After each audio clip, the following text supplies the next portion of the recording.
Hi, welcome to another video of the month. I'm your host, OP Almaraz, and today we're going to be talking about how to prevent washing machines from leaking. And to show you a step-by-step process on how to do that is Mike from Master Plumbing. Hi, my name is Mike Logsdon with Master Plumbing and Leak Detection.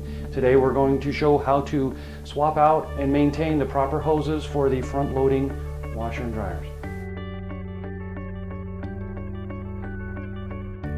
What we have here is a display of the typical hoses and fittings and some of the aftermarket parts and only tool necessary to swap out these hoses. What you typically find as a replacement item is the wire braided supply lines with the captive nuts and everything from your local supply house.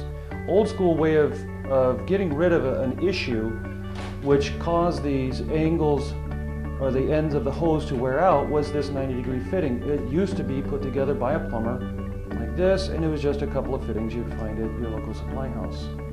Also, if your laundry supply valves don't come with water hammer arrestor fittings like we have in this case, they make parts like this that also supply a 90-degree angle, which gets rid of a lot of stress off the hose.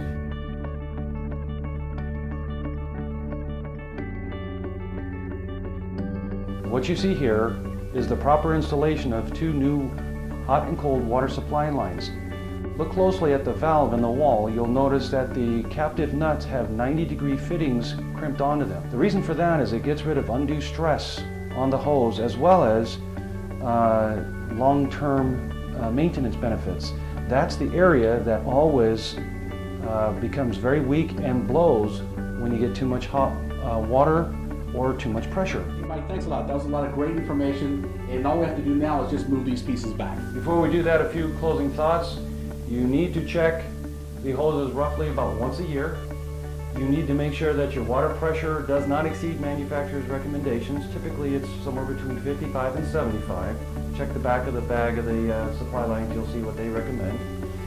You will want to change these out no matter what, roughly about every 5 to 7 years, depending on the application. If you're using the machine a lot for large families, or if it's just you at home, it varies.